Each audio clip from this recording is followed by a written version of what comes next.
and welcome to the Power Up Talk Show, a talk show where we bring together community leaders and inspirational people that are making a difference in our world. I am Sandy Spady, your host, and welcome to the show. Today's guest is a powerhouse in both the boardroom and newsroom. With over 25 years of communications experience and thriving career in commercial real estate, Kristi Andersen was recently named one of the top 5 brokers of CBRE. Her journey spans from covering presidential campaigns as a journalist to leading communications for some of the Omaha's biggest events, such as the Olympic swim trials and the College World Series. She also is a devoted community leader, wife, and mother. Let's give a welcome to Kristi Andersen. Hello. Thank you for having be my guest today, Kristi. Thank you for having me on.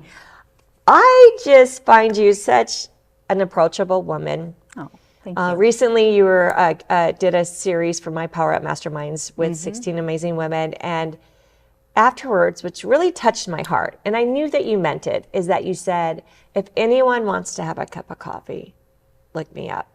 Now, this is an amazing, busy woman. You are so busy, and to take the time to even say that, I don't know if anyone did, but I just find that so heartwarming that you really honestly care. And when I met you and you took the time to meet with me, you truly care about people, and you can feel it, and you're very authentic with that. And I appreciate that about you. Well, I appreciate you bringing that up. You're and it's welcome. important because, you know, we've had experiences in life, and if it's kind of our responsibility when we get to a certain age to give back in that way. Yes. So I feel strongly about that. I love that you feel strongly about that. As far as you had an incredible journey, from the journalism to real estate. What was the turning point that led you to pivot careers, and how did you have the confidence just to start something different? Confidence, craziness, I'm not sure. You could probably use a lot of different adjectives, but as you kind of mentioned, I mean, my path started when I went to college. I went to college for journalism and broadcasting. It was all I was ever going to do. It was a high school teacher at the time that told me that's what she saw me doing, and really kind of lit that fire for me. And I loved that career, and I did it for 15 years. And I did it all over the country at different news stations around the country, and thought that was all I was ever going to do, just continue to move my way up in broadcasting, and that's what you do in that field. And I was at a pretty big market in Michigan working, and my son was born at that time. He's now about ready to turn 19. And so I was a morning anchor, so my shift was like, 3 a.m. to noon, and our son was born in Michigan. My husband is from Omaha. And at that time I said, all right, I think I'm going to move to the next bigger market. And my husband and I looked at each other, and he goes, can we just go home and raise our kids in Omaha? And I said, yeah, we can. And so took a big bit of a pay cut, came back to Channel 7, still stayed in news for a few extra years longer, but knew at that time that, my path to the network, or my path to a really big market, was kind of cut off. Not, I don't regret anything that I did. I've always made the decisions that I've made for family reasons, and this one was no exception. And so came back to Omaha. We knew we wanted to raise our kids here. Had another child when I was back in Omaha, so I have a son and a daughter who are both teenagers, which also makes me not sleep, along with all the other things that I do. But it was at that time that I thought, okay, what else am I going to do? What else would I be good at? And I really had to do some soul searching about that. And, a lot of journalists and a lot of broadcasters do the natural, they get out of news and then they go into a communications field, into public relations or something like that. And so that's what I did first. My first job out of news was as the Nebraska press secretary for United States Senator Mike Johans. So all of a sudden I was in federal politics, and that was a whole ride on its own. He was wonderful, so I would travel the state with him, and we would just talk to constituents, and I would handle communications for him stateside. And then from there, I hopped over to Mecca. As you mentioned, I was their communications director for a number of years. And so I ran internal and external communications for Mecca and all the event venues in town. So I've had some really awesome jobs. Yeah. I mean, through those jobs, through being a journalist, through doing events and working with the senator, I mean, I have met some incredible people. And it has really just educated me through my whole life, and I've loved every bit of it. But fast forward, I had that pull again, and I call it a pull because it's that thing inside your belly that you feel like, all right, I love what I do, but there's something that is telling me that there's something more. And my kids were getting older, and they were really involved in youth sports. And I was missing a lot of their youth sports games because I was at other events and I was working. So then I had to make that decision again. And that's when I really made the decision to get into real estate. And it was really, going from news to communications it's a bit of a turn, but it's not a crazy turn. It makes sense to people. Going from what I was doing at Mecca to 100% commission in commercial real estate at age 40 with a mortgage and 2 kids made a lot of people go, is she all right? Yeah. Is she okay? Yeah. And I even thought that about myself, but there was something in me that wanted to do it. I wanted to bet on myself. And so I did that, and almost 8 years later now, everything's going great. Wow. That's a great journey of a lot of pivots, right? As far as your years of journalism, is there any great stories or anything you can share with the audience that really made an impact on your life, that you covered or you saw? I covered Hurricane Katrina. I've interviewed presidential candidates and celebrities. But honestly, those are fun things to do, or interesting things to do. But the things that really always touched my heart the most were the stories of real people. When you'd sit across the couch just like this with someone, sometimes it's on their worst day, unfortunately, but you see the humanity in people, and you do understand how difficult life can be for different people, and it does really make you grateful and make you appreciate what you have. And so I think that's been the lesson in it, there have been times where when you're telling a story about an issue that's happening in our community and it's a serious issue, that platform can provide an opportunity for other people that can make a change. They're listening to that. And so there can be laws that are changed based on the stories that you can tell. And so I took that job very seriously. And I do think that you can have a real impact in a good way on people's lives if you do it the right way. Do it the right way. Yeah. It sounds like that it could be maybe a little stressful in some of the stories, right? As you said, some of them it's their worst day or their, a tragedy happened. How do you, after a day of doing interviews like that you can depress and go home and just like unwind? How do you overcome such heaviness some it's days? It's hard, and I think probably people in law enforcement have this issue as well, and some others. I think you get into a mode where it's just it's your job, and so you just sort of robotically check through it. But it does impact you. Towards the end of my news career, and when I had children of my own, I started to feel it more. I would have, I would think of when I would report on a story on child abuse, immediately I would think of my own kids. And that's part of the reason I knew I was kind of like, maybe this isn't for me anymore, because I was really starting to internalize some of that. And it wasn't really until years later of leaving that career that you start to understand how it may or may not have impacted you. But again, I'm blessed for having the experience. But you do have to, as you get older, I think, and this is with anything, you start to reflect. Yeah. And you start to understand how different experiences have shaped your life and your path, and then how you can help others when you get to a point where you're able to. Absolutely. And now that we come to the part of helping others. Yes. Because Kristi does a ton with nonprofits. Right now, I know you co-chair or chair of the Leukemia and Lymphoma Society, right? And you're also on the board for the Girl Scouts. I am. Which I love them both. I'm actually going to fundraise for that Leukemia and Lymphoma Society. And I was a troop leader for Girl Scouts. Awesome. I love Girl Scouts. Do you pick so many, because there's so many out there to choose from. How do you decide who to support at that time? Right. I have been involved in a lot of different types of organizations and nonprofits in our community for many years now.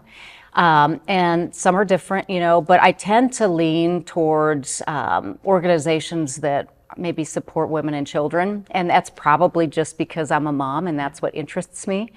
So the Girl Scouts is awesome because the Girl Scouts is all about empowering young girls and teaching leadership skills and giving them confidence to walk into any situation in a male-dominated field like I have lived in my career, or just even in their classroom, and providing the confidence that they need to show up truly and authentically as themselves. And so when I was asked to be involved in that organization, it was an easy yes for me, and for those reasons. And so I do tend to lean that direction. And honestly, I just love being involved in our community. Omaha's great. So great. We're so philanthropic. We have so many people that truly care. And it's just nice to be plugged in that way and give back in that way, because I'm in a position now where I have the ability to do that. Yes. And I feel that, as I said earlier, I think it's a responsibility. Yeah.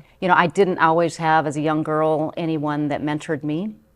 And so it's really important for me to do that to others. So true.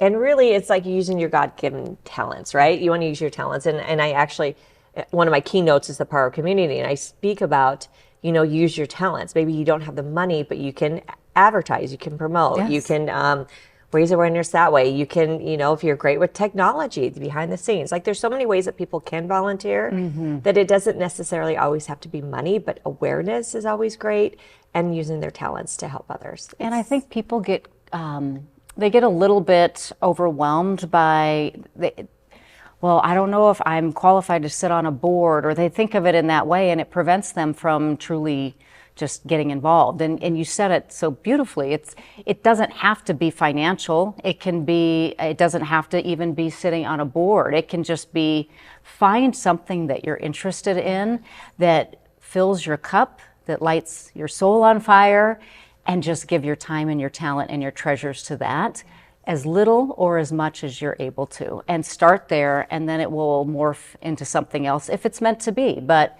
I think when sometimes I struggle because I like to say yes a lot to things, yeah. because I want to help. But then you have to have that talk with yourself too, that if you overextend yourself, you're really not giving the best of yourself. And so as I'm getting older, I'm recognizing that that's important, and trying to really be thoughtful and mindful of the organizations that I do choose to get involved with, and making sure that I have the time truly to yes.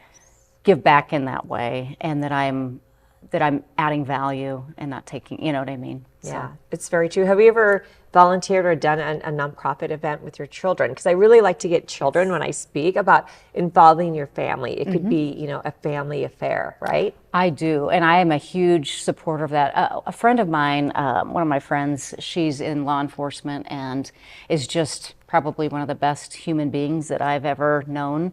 And she feels the same way I do about making sure our children understand, because she also has seen sort of the other side of life and people in their worst moments. And so and our kids are very spoiled. You know what I mean? Yeah. They don't realize it, but they've had a pretty good life. And so she and I started many years ago when our kids were in elementary school, and now they're in high school and going to college. But every single year we have gathered our kids together, made them gather women's clothing and supplies and different items over the holiday season, and then had them gather those donations and then take them to women's shelters or other places where they can meet people who are in need and get a better idea of, how other people live in this world. And they have done that since nice. They were little tiny kids, and they continue to do it today. And so you're exactly right. I mean, we have to teach our children that, because when you live in a certain neighborhood and your friends are all like you don't quite understand. And you don't see it. You don't firsthand. See it. Yeah. And I love the power of volunteering. And a lot of times if someone's depressed and someone opens up to me, I'm like, okay, go volunteer somewhere. Yeah. Right? Because when you volunteer, you realize what blessings you have, sure. and really you feel so much better. Mm-hmm. I always say it's more, you give more than you give, 100%. And it's really your heart. Like, you get so much more on just being appreciative of the world. It's you do. So true. Yeah. Let's talk about some of these events, right? Yeah. You've done some really great events. The swim trials was huge in Omaha. College World Series. That's what Omaha's known for. Yes. Any fun moments or anything you can share, or any stressful things that you've shared that you can help people that maybe is thinking about, thinking about doing an event? So events they're a lot of fun, but they're a lot of work. And I don't know that everybody understands how much work they truly are. And when you put on large scale events, there's a lot of work that goes into that. And so the College World Series is a great example. So I was blessed to, when I had the position as the Director of Communications at Mecca, get to work that event. And that event is so important for our community. It brings in so much money for our community and just is just awesome. But those 10 days in June, you have to plan for stuff like that a year in advance. So the minute the College World Series is over, one year, that crew and that team, and it's a large team of a lot of people that are doing the work, they are planning for that all year long to make that go off without a hitch. But there are things in events like that you can't control that are stressful, like the weather or incidents that happen and that kind of thing. And so while it's so much fun to be part of it and to be amongst all these visitors that are coming into our community, and all the teams bring a different flavor, and that's all great and fun, but those are long hours, and you never know what's going to happen. So you always have to be on your feet. It's so it's fun. Yeah. But I mean, I've had the pleasure of doing a lot of different types of events, whether it's for the person I'm working for, the employer, or it's just through the nonprofit roles that I do. I sat for a long time on Bud Crawford's board of directors, and I got to help the city put on a parade and celebration for him last year, which was awesome. And the community all really showed up and rallied around it. And so when you're done with an event like that, you sit back and you go, gosh, that was really cool. Yeah. And I'm so blessed to have gotten to be a small part of planning that. But it's a heck of a lot of work. And you just, from the outside looking in, and if it goes great, the community doesn't see all of those little things that you see behind the scenes that didn't go quite the way you wanted it to, because in every event, there's always something, whether it's a wedding to a large event like that, something didn't go right, but the goal is that nobody knows it except you. It's so true. Yeah. With Women with Voices, our summit, you were a speaker at last year. I was blessed to have you. We doubled in size, right? And so it was overwhelming. Yeah. But it turned out great. Mm-hmm. There's a little niches, there's always something, but you're right. It's kind of like, I don't know if you were a dancer when you were a young girl. No. No? Cheerleader? Yes. Yes, okay, me too. When you're in competition or you're cheering or you're dancing, because I was a high school cheer coach for years, I would just tell the girls that no one knows you mess up unless you show it, right? Unless you tell people about it. And it's the same thing with events. Like, just go out there with a smile on, make it happen, and be a part of it. And don't tell anyone. Right. No one knows unless you share. And it's just like performing and doing fun things like that, it's your face. Like, keep smiling. They see your smile, not your mistakes. So that is so true. Well, and in high school, I'm from a very small town. So I was involved in a lot of activities, because if you weren't, there wasn't a team, right? So, I played sports. I was in basketball, and track was my main sport. But I was a cheerleader. I was on the state debate team. I was in the school plays. I did all of those things. And all of those really, you learn in performance roles like that at a very young age that you just got to keep moving on. And that's with any situation. It doesn't even have to be an event. It could be in a meeting where something goes a different direction. You have to be able to compose yourself and just keep going. Just keep going. And like you said, most people probably won't even know unless you make it obvious. Absolutely. Yeah. I love that. Let's talk about your pivots. Okay. Of all the things you went into PR, commercial realty, like, what made you pick that? I know. I'm not really sure, except that, when you take those aptitude tests in high school and in college and the Gallup Strength Finders and all the tests that you take, on my list of things that I would be good at, journalism was always there, speaking and public speaking, but was always there. But sales was also always there. And my dad is very entrepreneurial, and he started some businesses, and so I think it was just always in me. And so there was just a voice inside my head that said, I think you'd be really good at sales if you decide to do something else. and the flexibility and the financial freedom that sales can bring if you are good at it and do it the right way, was always attractive to me as the daughter of an entrepreneur. And so, so as I thought about sales roles, and if I were ever to do that, real estate always was something in my mind that I thought would be really fun. And I knew a lot of people in the community that did both residential and commercial real estate. And I picked commercial because, I had, for 20 years before that, I was familiar with the business community. And I also, in all my roles in news and media and politics, I was working nights and weekends. I don't want to work nights and weekends anymore. And in commercial real estate, it's business, you're working with the business community, and it's mostly during office hours. And I thought, you know what, that's going to give me the flexibility that I need with my family.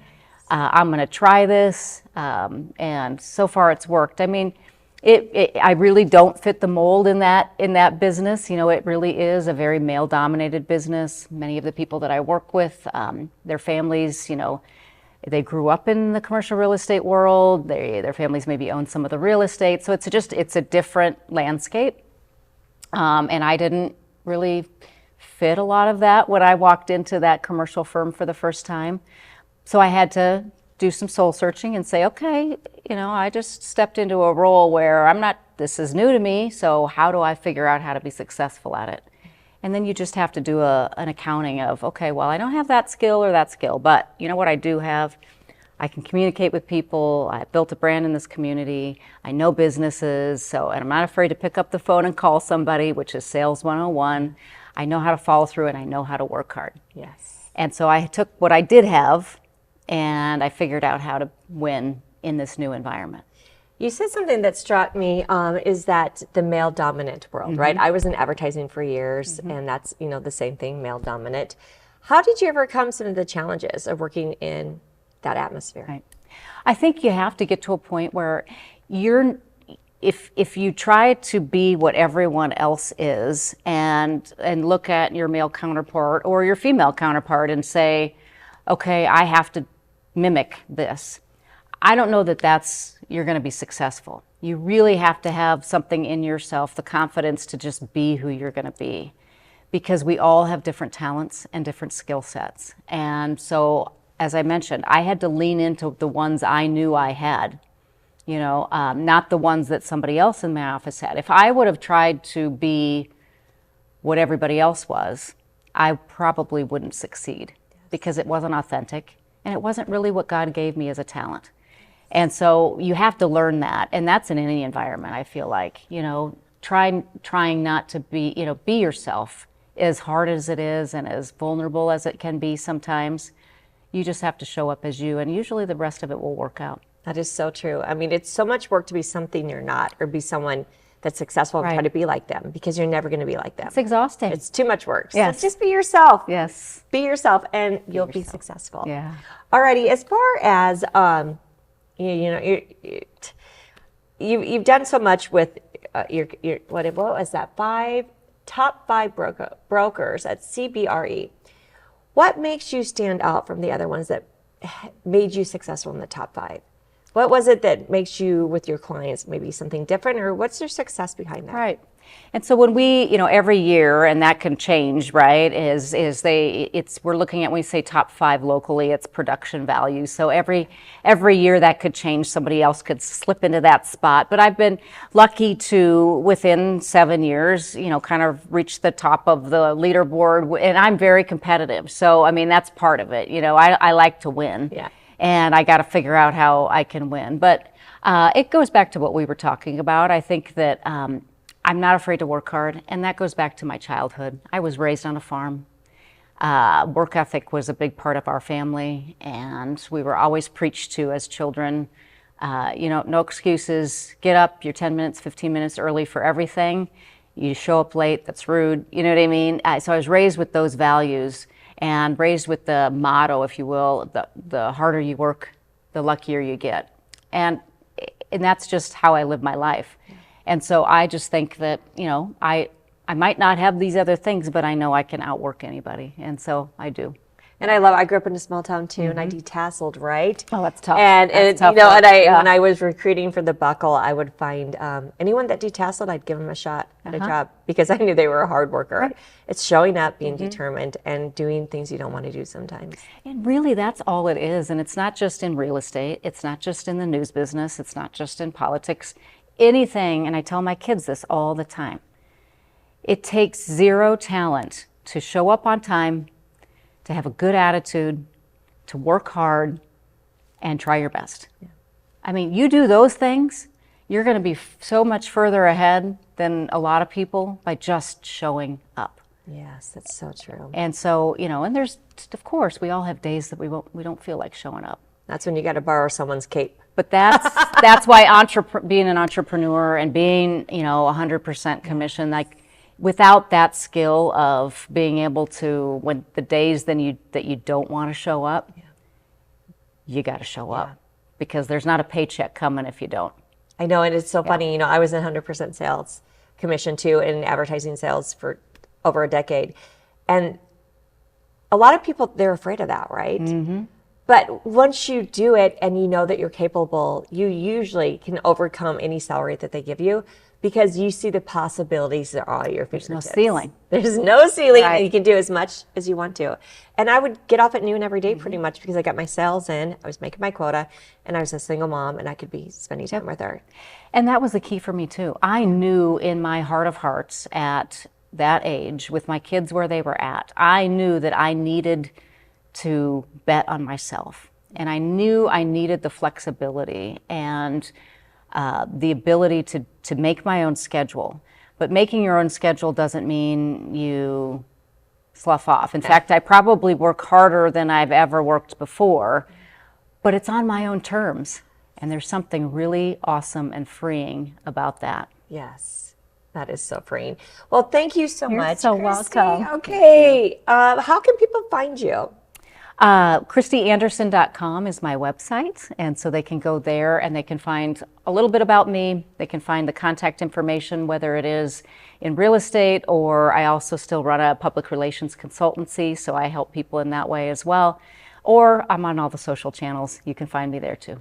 Nice. Well, thank you for being my guest yes, today. Yes, thank you for having me. And remember, go out and just give it your all. Do what you want to do, but do it with a positive attitude, and things will come your way. And don't give up when it's hard. It's just another step to success. Have a great day, everyone.